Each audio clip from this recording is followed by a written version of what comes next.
There's something I'd like to do this morning is tell you where I am in Donegal. I'm in this room and there's lovely wood panelling on one wall. On the wall of the fire. Now I wouldn't have a living fire here at the minute, but what I have is one of those, do you know the kind of electrical heaters that you stick into the grate and then it has flickering images of a fire on it. And I thought that would cost me a lot of money. I was thinking, you'd see them selling for 800 or 900 euros to simulate a fire. And I suppose if I got one of them, it'd really look like a fire. This doesn't. It looks like flickering lights. But it looks close enough to a flame in one dimension.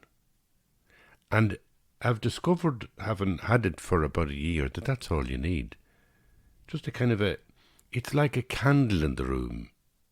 I mean, that's what a candle, I talk a lot about candles and lighting candles.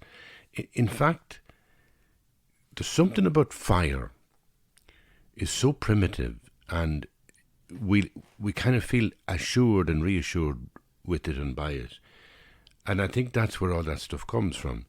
Now, I have that simple, very functional heater. As I say, it's got this little flickering flame on the screen. And that does me. It feels, once I press that button in the morning, I have my fire on. And I've always worked with a fire in a room. That's just one of the ways that I kind of meditate into a state of composure so that I can write. And other than that, I have a kind of a writing bureau. And then I have this desk which I'm sitting at. This is a kind of a very flat desk, so I can put a big desktop on it. And then I have a third table in the room sitting under the window, and it's usually like everything in chaos goes onto that table. So if I want something in my office, whether it's a new book or a letter that comes in the post, it goes onto that table. And that table is a jumble. And then gradually I filter from that table to the other two tables, if you like, to the bureau and to this desktop. I have two chairs. One is an office chair, a swivel chair. And the other is a swivel chair from about 1890. It's just a remarkable thing. It came out of a Pym's, which was a store in Dublin in Georgia Street. And Pym's of Georgia Street. And I had a sentimental attachment to this place because my father, when he left school at about the age of 11, because he was very poor and he had to work on the street selling the newspapers, but his father got him a job in Pym's, and the two of them were working in Pym's, packing boxes. That's the phrase my father used to always use. He'd say we used to be packing boxes. And the reason he used to tell me the story was how, in a sense, he couldn't get education in those days because it just wasn't available. He was very poor. He had to go out and work, as I say, at 11 years of age, selling newspapers in Donnybrook. But years later, he went to a Leaving Cert night course in Rathmines, and then he got qualified as an accountant. So he used to be always encouraging us, to get education. And he'd be explaining that life was very hard when he was young because he didn't have education. But the image he used to conjure up all the time, the phrase he used to use was that himself and his father were packing boxes in Pym's at Georgia Street. Well, I have a very good friend. He lives in Bundoran, and he kind of has an antique shop. It's a superb place in Bundoran. And one time I was buying something off him, and he got me this chair, and he said, I think you like this because it's from Pym's in Georgia Street. And it must have been like the general manager's chair because it's a beautiful red leather back arm on it in a kind of a half moon shape. And then the bottom of it where you'd put your backside is a perfect circle, like a moon disc, and in red leather and soft. and the whole thing swivels around on kind of ancient wooden swivel. It is. I just really like it, and it does the same as what the most elegant swivel armchair might do, even though it looks a bit strange. And these are kind of things that become precious to a writer. And I think that if you're interested in writing, if you're interested in telling your story, one of the first places I think one of the first things you need to think about is having a place, having a writing space. And I know that you're not maybe going to be able to set up something as elaborate as I have. I accept that. I'm 35 years or more in the business of full-time writing. So at this stage I have finally got a little studio shed in Leitrim and a little room here in Donegal. But to other people, if you aren't full-time writing, that might sound like luxury. Anyway, no matter whether you're able to have a big ornate space like me or none, always have a place that you can write. You'll never write until you have a place to write. It's like you need to embody this sense of writing. You need to embody the idea of yourself as a writer, and that needs space. It's not something that you can do in the virtual world in your head. You know, I'm going to write a book. And then you think every so often you might open the computer somewhere or other and write a bit of it. Granted, you'll get people who do that. You'll probably get very famous writers who do that. Because when it comes to how you write, you'll always find the opposite advice. You know, you'll always find different writers have completely contradictory ways of saying this is how to write. But all I can do is share with you mine. And mine would be, I discovered that if you have a place to write, it's the first thing. It's like a refuge. It's like, you know, I'd call it like a church. Again, like a meditation cell. If you go back to the days of Columkill and all the ancient Irish monastics, you're talking about that word kill, you know, Kilronan, Kilpadraig, Kilena, Kilvickle, whatever. And it's always kill, which is the cell.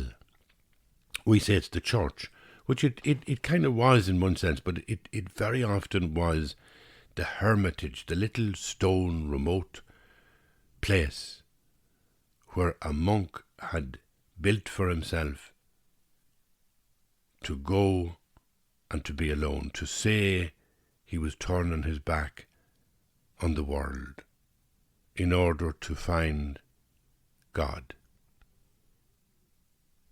What's God? It's a word for the mystery of human existence as it awakens in your heart and as you kind of experience it as otherness, as transcendence.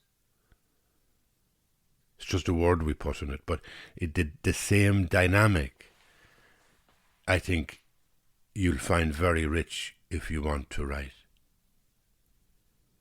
You know, just as in kind of when I'm talking about religious things, I'd say, you know, I'd quote the gospel that says, you know, to pray, go into your heart, go into the room in your own heart and close the door, and there in secret your Father will speak to you. I think in some sense, Stanislavski said the longest journey is the journey within. I think it's all about the journey within for everything, you know, for prayer, for if living with a kind of a religious faith, but it's the same for writing. It's the same for acting. It's the same for maybe everything in life. That the deeper you go inside, the more you wake up and become aware of the outside. And the more that you're on the outside, the more that you're dreaming. And that's something just about close to what the Carl Jung would say, you know, when we go inside we wake And when we go outside, we dream. Same as what Buddhists would be saying in Tibet for a long time. So what I'm saying is that a space is really a lovely thing. Now, I used to work in a coal shed, tiny little coal shed at the back of coal shed at the back of the house, and I put in a little window. I put in a floor, a ceiling. I got an extension lead, and it used to come out a window of the scullery of the house, and then in under the door of the coal house. So that electrified me electric typewriter, which was the state-of-the-art modern technology of the time back in the late 80s and early 90s. And I would sit there with maybe 2 coats on me and a big woolly hat on me. And the space was just big enough to fit the table. And I would write there. And I wrote particularly one play called Sour Grapes there, which I was very pleased with it as a play. It went on in the Peacock, the Abbey in Dublin about 97, and it toured Ireland at the time as well. The Abbey toured it.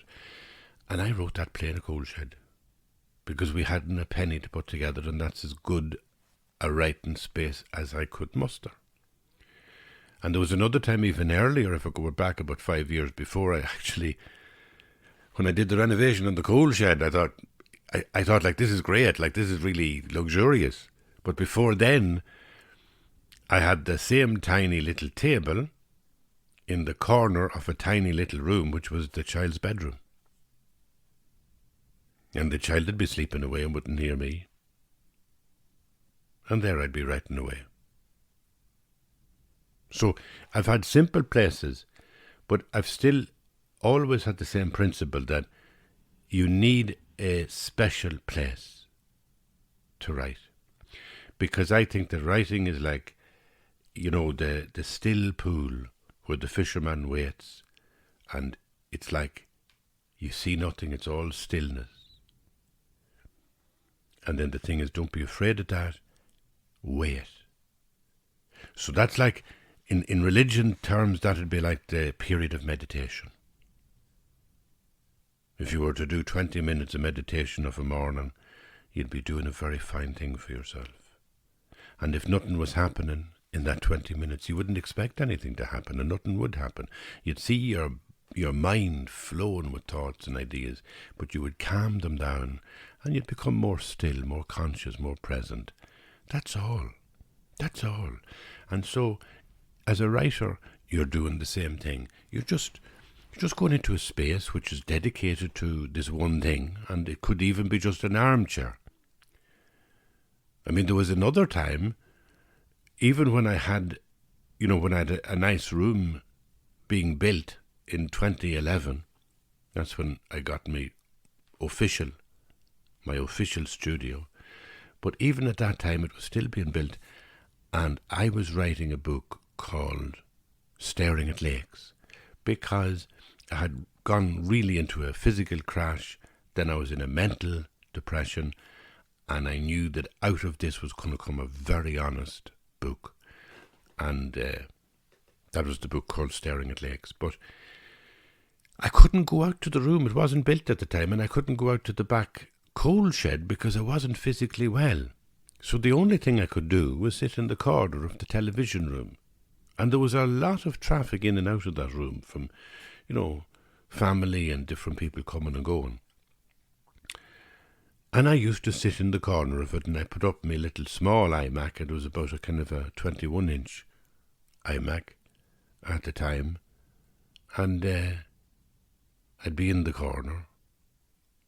Nobody could see what I was writing. They'd see the glow of the screen, and they'd see my face, but they would have had to come round to look at the screen. Nobody would do that.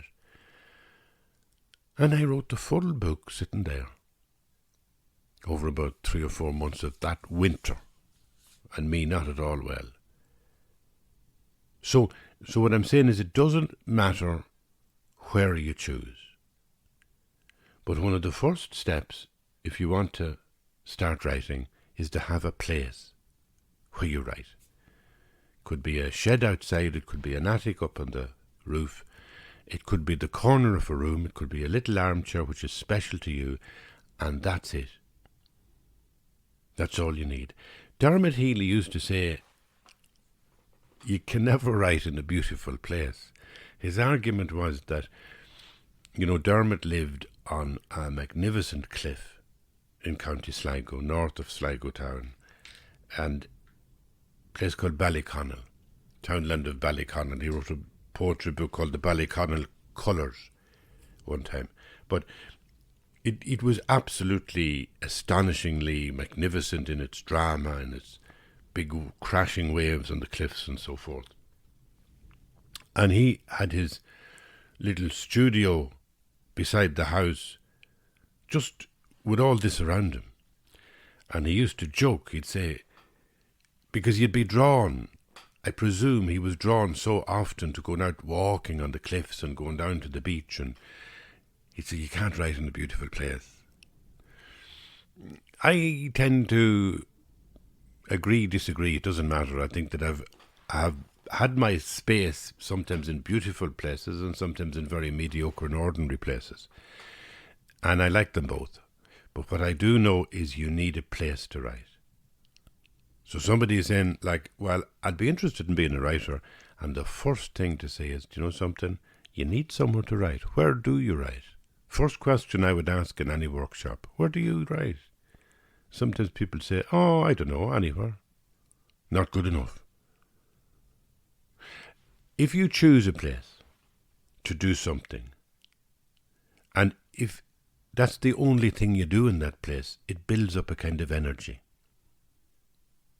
If you meditate in the same space every morning, or in the same chair, it will build up an energy. And so with writing. I think the second thing you need to do is actually visit the space. Some people have a place to write, but they never go there. You need to go. There was an artist once said about her studio, I forget who it was, she said you need to show up every day. The same as you show up for work. You don't go to your writing room on the day that you feel, I've something wonderful to write today. You go every day. And what I used to really enjoy in my shed studio in Leitrim, I'd light the stove in the morning, and that was a ritual. But it was a ritual of kind of gradually bringing my focus into the world of writing. You would think it luxurious to be able to spend the day sitting at a stove. And to be honest, it was. But it was also, it's just self-employment. If I was a weaver, or if I was any other kind of tradesperson, and I see storytelling as a trade, well, I would have a workshop, and I'd go to the workshop and I would weave my cloth, and then I'd have a product to sell. Otherwise, I would have no fruit from anything, because I wouldn't be putting the work into it. And it was the same with writing. So it wasn't a laziness that brought me to the shed every morning to light the stove. But the ritual of lighting the stove really focused me. And I also used to, and this is something I read in the writings of Garcia Marquez one time. He said to make your writing place pleasurable, and the moment when you begin to write, make it pleasurable. And he said that his beloved, his wife, Mercedes, she used to always put a fresh rose, in a little vase on his desk every morning. So every morning he'd go out to his workshop to write, and he'd see this lovely fresh rose that his beloved had left. It's very romantic, and I have to admit now, we didn't go in for that kind of intensity. But I still had little things that I liked. One of them was actually a coffee. Simple as that. A percolated coffee. I would drink tea Wouldn't drink cheap instant coffee, but I would drink tea, and that would be my normal drink. But I would drink maybe 1 or 2 cups of percolated espresso coffee, really good quality, really fresh, every day. And the first of them would be at the point where I had the room set up and the stove was on and I was ready to go, and then I'd go out, make me coffee, bring it in, and look at the blank screen. There's a principle they used to have in Jewish tradition when they were teaching when the rabbi was teaching the students in the synagogue or in the school. The tradition was that you give out the sweets before the lesson, not after the lesson. In our culture, sometimes, in consequence of sort of Victorian attitudes, you'd get a tradition whereby the lesson is the painful bit, and if you endure it and do it well, you get a reward, you get a sweet. But in the ancient tradition of Judaism, you got the sweets before the lesson so that the children felt pleasure, they felt happy, they felt like this is a good place to be. And then you started to teach. And I'd be of that tradition, to say that I would indulge myself, whether it was a Kit Kat, maybe, with a coffee. Whatever I really liked, there was a final little ritual of indulgence. Fire on, blank screen at the ready, coffee and a Kit Kat, or different things at different periods in my life. There was one time I got addicted to Mars bars. Oh God, it was very bad. It was when I gave up cigarettes. And obviously I was compulsive in the way that I was smoking cigarettes. And so I gave them up. And what happened? I transferred my compulsiveness somewhere else. And it landed on Mars bars until I had a belly on me like a huge big gorilla and was overweight and had to... Eventually I realised what was doing it. And I said, I need to stop eating all these Mars bars. But essentially, what I'm saying is that you need to get yourself to this cold phase of writing. You need to get yourself to the space where you begin to interact with the creative energy that's inside you. And to do that, you don't need to go on suffering and struggling like people used to think writers were full of anxiety and lived in attics and, like we're all very neurotic and all the rest of it. It's true that they were, and it's true that that was a type of writer that was very prevalent in Western Europe over a century. But there's also, I think, a growing culture of serenity. There's a consciousness emerging globally that's surfacing in the kind of relishing of memory.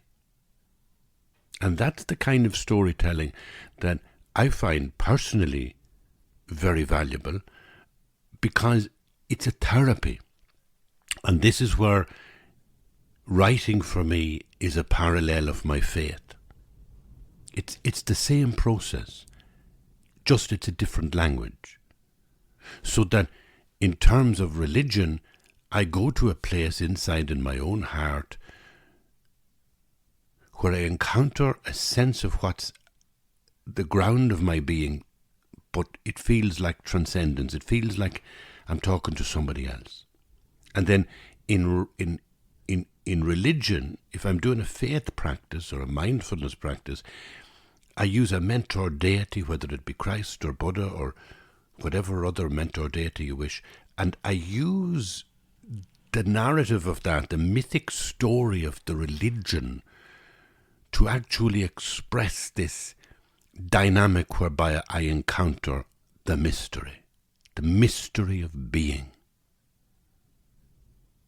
And I usually do that in an environment which is pleasant.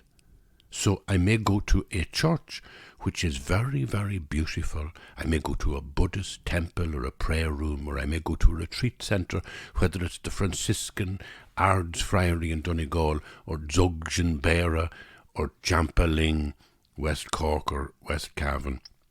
I go to somewhere that gives me a kind of an architecture that supports the idea of entering this space of transcendence. Now, parallel all that into your writing. And the first thing to remember, therefore, is that writing will give you a sense of peace and serenity, not a kind of an exploration of disturbance and unease and trouble, but a space of really beautiful serenity from your writing, yes. And the first thing to do is to find an architectural structure or space that supports the moment. So instead of a temple or a prayer hall or a church or an oratory, you find a little corner of the house. You find a little space in the house. If you're lucky enough to have a room, if not, a little table, just one little corner, one little chair with your laptop, somewhere special that you go and sit to be mindful, to be present, to go into your own heart. And then, what do you meet instead of God? Well, you meet, in a sense, the blank page. You meet the still surface of the lake under which the fish are swimming. You meet this sense of nothing happening. And that's what frightens writers. That's what makes us say, oh, I wouldn't like to be doing that. But you support not just the architecture, but the moment of this encounter, you support with things that you like. A nice special cup of tea. I'd recommend not alcohol, although some people might take alcohol at this moment, but I'd really stay away from it because I think it interferes in a negative way in general with writing. But the special cup of tea, the special cup of coffee, whatever, chocolate. And you go into this space where you're looking at a blank screen. You might be listening to a stove, like me, whispering in the corner. You might even fall asleep into a doze. You're not actually saying, I need to write so many words. You're not saying that the blank page is a problem. You're actually saying, just being here is a kind of meditation. You can visualize yourself at the lake. Visualize yourself with something surfacing. Or you can just look at the blank screen, or you can just look at the blank page. Like a Zen monk looking at the wall. Or you can just look at the wall, or you can look out the window. You can focus on a particular feeder for birds that you use all the time. And that if you, or the blossoming of a tree or a daffodil, which will be happening, those little rituals of focusing on the same thing give us the same dynamic that you would have in Buddhist meditation or in a Catholic church or any Christian church when you'd focus on some beautiful kind of focus, like the cross, the crucifix or an icon or whatever. You're getting the same thing, you're using the same dynamic in your brain to let your brain rest on something that's on the surface, something that's on the outside, like the birds on the feeder or the trees blossoming or the daffodil coming up, the wind shaking the branches, whatever. And you're focusing on this with a sense of just calm abiding, just a sense of being with it. You're not kind of pushing yourself that you have to stand up half an hour later with 300 words written. No. And you will not get to the next step until you take this step. That's what I believe. That this step is like the stepping stone from the world of realism that we live in, the mundane world we live in. It's a stepping stone into the world of fiction and narrative and story. Because we live in that world too.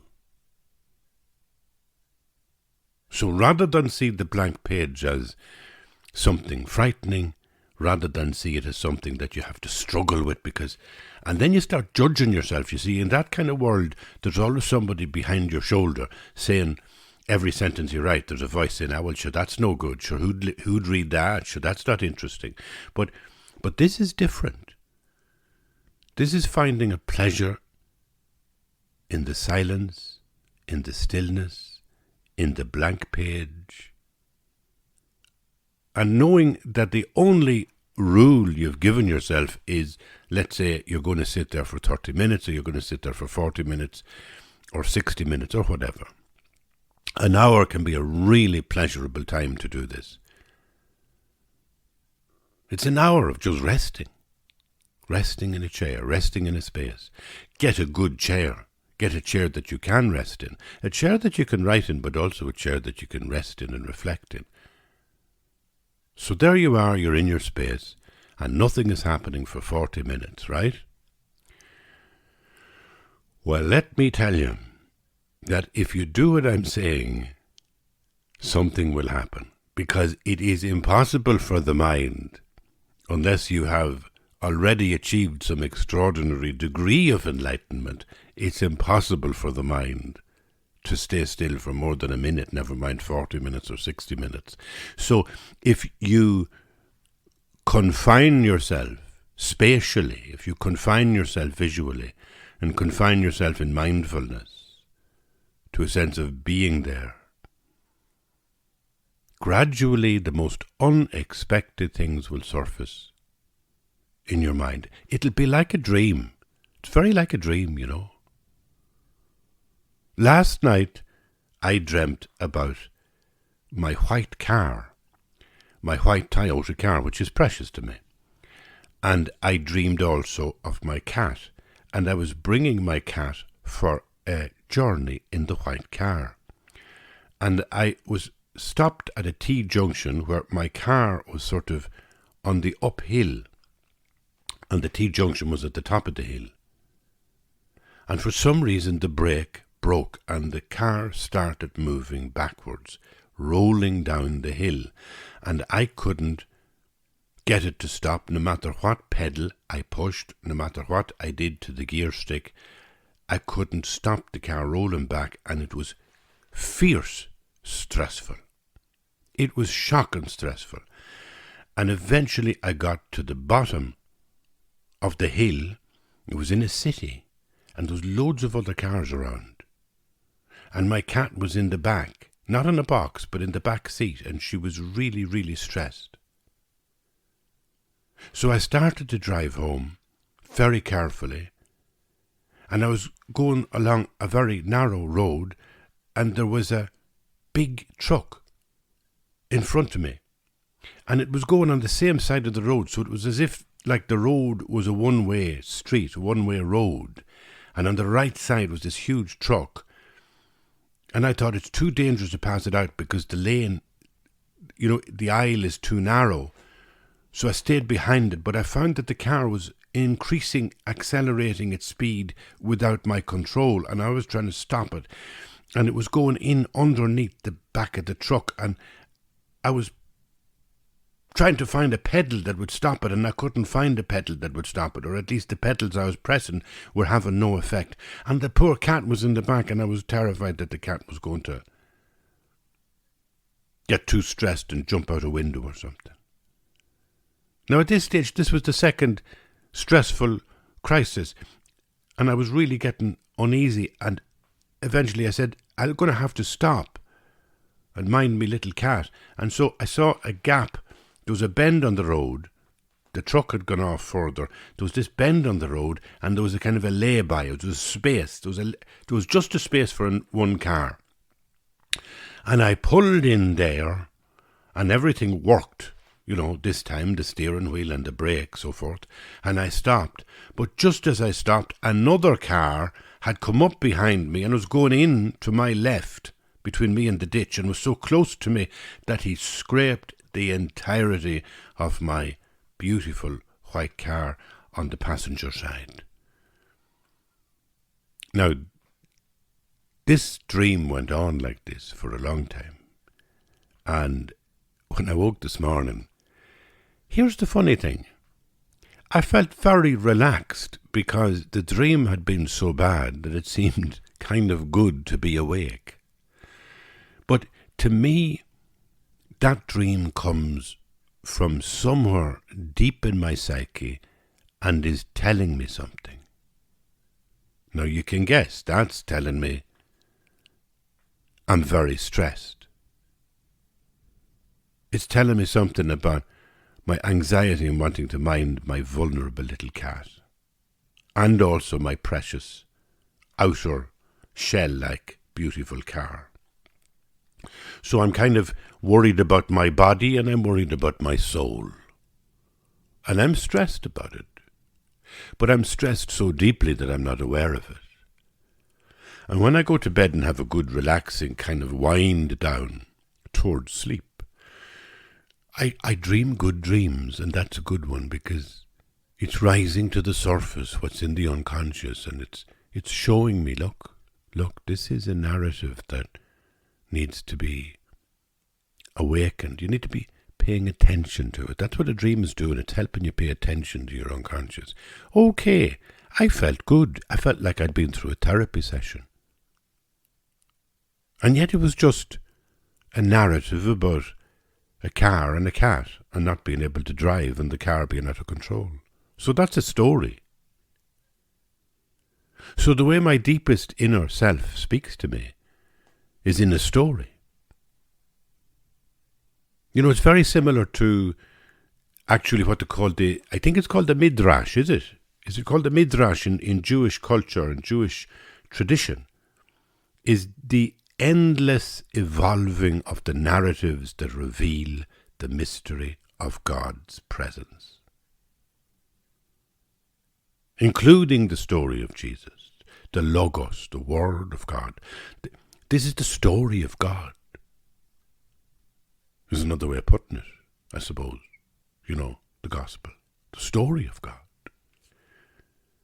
Well, the same thing happens in writing. You just translate the whole thing sideways into creative writing, and you find that you're trying to touch into the same transcendence, the same beautiful mystery that is in the heart of your soul. It's right inside you. And it contains narratives, just like a dream. And when you set the architecture right, when you have a really pleasant, private space where you can sit and be mindful, and where you can have your computer or your notepad or whatever, when you can be there and when you can focus on beautiful images, like sacred objects in a church, maybe a bird outside the window, or maybe the wheezing fire, the log fire, whatever. When you can focus on these things, and when you can also imbibe something, I find that's very, very valuable. Some kind of imbibing a lovely cup of coffee or hot chocolate or a lemonade drink or something that's really precious to you and that you really enjoy. And you're making the whole experience really pleasant, and then you have 40 minutes, 50 minutes, 60 minutes where you're doing nothing. You're just being mindful, you're being present with the blank page, and you're not putting any pressure on yourself. And you go away that day, you come back the next day. That's if you're doing this every day, you come back the next day. If you've decided to do it once a week, you come back the same day the following week, whatever.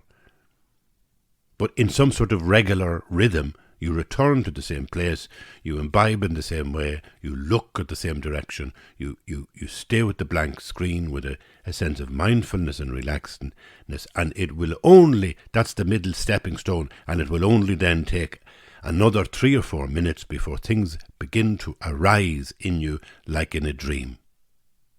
And what will arise in you will be narratives, story, like in a dream, things happening. And what you do then is you put your fingers on the keyboard and you write down the story.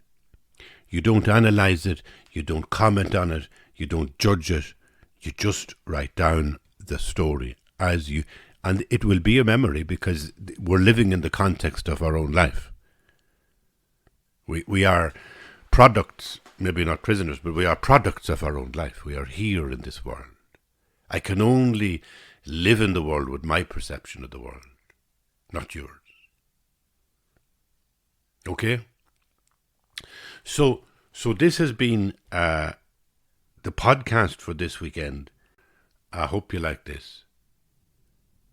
And my hope is to say to you that I'm sometimes now shifting from talking about and reflecting on faith, reflecting on just the mystery of being here, to the way that this mindfulness of enjoying being here can function as the mechanism whereby you write. At least I'm sharing with you that's how I do it. There's so many writers do it far better than me and do it in different ways, and some of them come out of great suffering and great conflict and so forth. Some of them are much more political. We tend nowadays to have a real sense of politics in art. You know, that art or storytelling almost needs to be political, needs to have an activist slant to it in order to be worthy. And that not may be the case, that is the case, because that's the context of the world we live in. But for me, the way I do it is this way. And I hope it's a help to some of you who I know are interested in the art of memoir. A way of being in the world where you use your memories in a positive way, in a beautiful way, to relish just being alive, being here. Relishing being here by remembering how you have lived yesterday. This is what I did yesterday. This is what I did 5 years ago. This is what I did when I was a child. This is what I did when I lost my beloved, when I lost my parent. This is what I did. And you tell the story, it surfaces. Once you become mindful in that context that I described, it surfaces. Memories surface. And you write them down. And you look at them. And you relish them. You relish them with that strange sense that it's just so beautiful that being alive, the awakened, conscious being here, is actually triggered in the present moment by our ability to imagine and remember what happened yesterday. I was here yesterday. I am here again today. And that's it for today. So this has been a very, very different podcast, and I'm going to do another one like this. And thank you very much for being here. Bye-bye.